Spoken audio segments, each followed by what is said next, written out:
Hello, this is Dr. Mears. Today we are going to be going over paper 1, example number 14. The example number can be found right here. So paper 1, example 14. This is about a quadratic function, which you may have learned either in Algebra 1 or Algebra 2. So let's dig in. Consider the quadratic function f of x equals p times x times the quantity q minus x, where p and q are positive integers.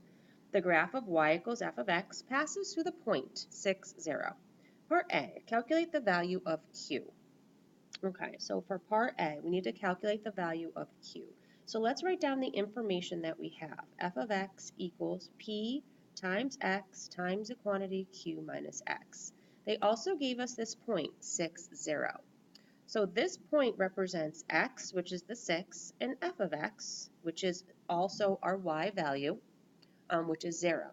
So now what we can do is we can substitute these numbers in to this equation that they gave us.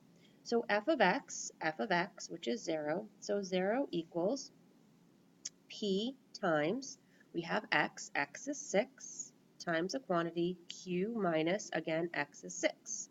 So this makes it look a little bit better now that we have some numbers in place of our variables.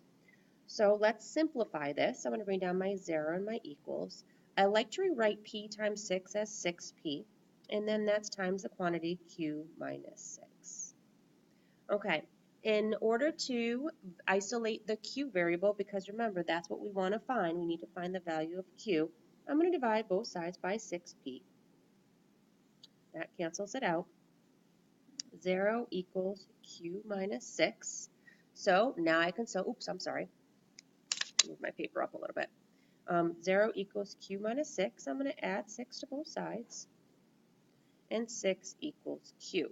So now that I found my q, let's put it down in my answer box. 6. There you go.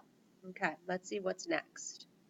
The vertex, and remember, this is that extra information. I always like to star it because I know I'm going to use it. The vertex of the function is 327. Let's now find the value of p. Okay, so let's find the value of p. So the vertex. Let's remember what a vertex is, and let's remember what this graph looks like. So for part B, here we have the vertex is 327. So this is the y-axis, and this is the x-axis. This y-axis can also be known as the f of x-axis. Remember, they're interchangeable. This is positive, and what I can do is count 1, 2, 3, 4, 5, 6. And so they gave us this nifty little point up here, 6, 0. So what I'm going to do is I'm going to go to 6, which is right here, 6, 0. We know the graph crosses there. They also gave us the vertex. The vertex is 327. So the 3 is the x value, so this is 3. So 1, 2, 3, 4, 5, 6. The 3 is the x value, so it's here, and then it goes all the way up to 27. And I'm just going to do a rough draft of this graph. So here we have, going all the way up, we have 327. So this is a quadratic function, so what it's going to look like is this. And then I'm going to draw the other side in. Now, since it's the vertex, this is the highest point of the graph. The vertex is also where the graph is cut in half.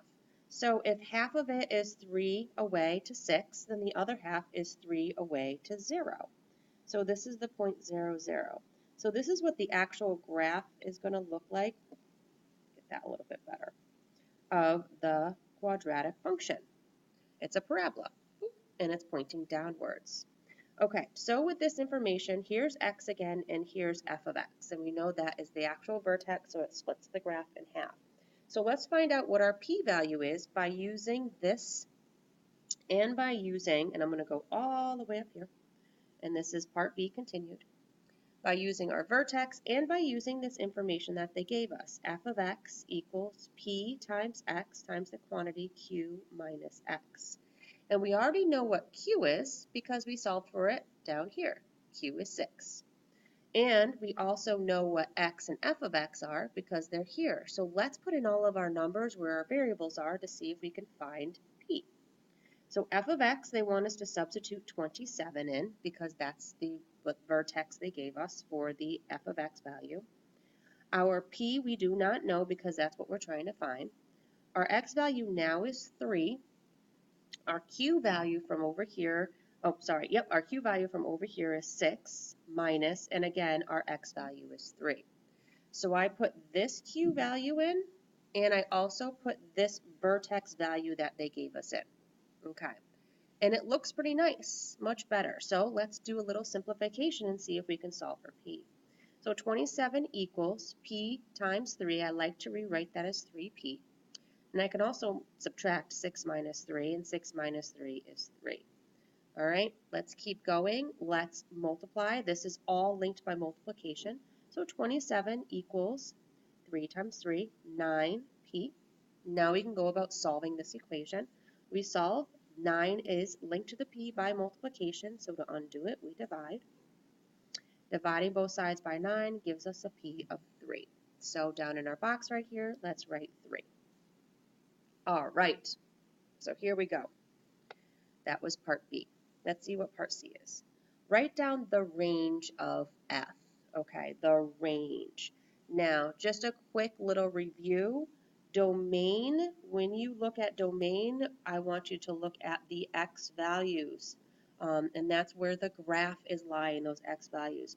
The range is going to be pertaining to the F of X values, which is also the Y values.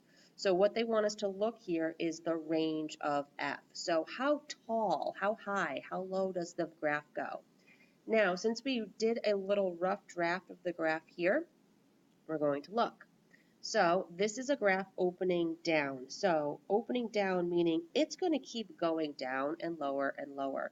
So we don't know, it won't stop down here. So we're not going to have a limit on how far down it goes because it's going to keep going. But we do know where there is a limit, and that's how tall this is going to get. It is at 27 right here. It will never go to 28 or 29 or anywhere up here. It goes all the way to 27 and then flips right back around and starts going down. So we can't go past 27. So when they ask for a range, we're going to write it f of x. And now we cannot go past 27, so we know f of x is going to be less than or equal to 27. So our graph can take on any values less than or equal to 27. That means it could get lower here, doesn't matter. What we do know, it's not going to go above, so that's why we use the less than or equals to, because it is equal, that's where it comes, and then it stops and goes back down. So this has been paper 1, example number 14, about quadratic functions. Thank you.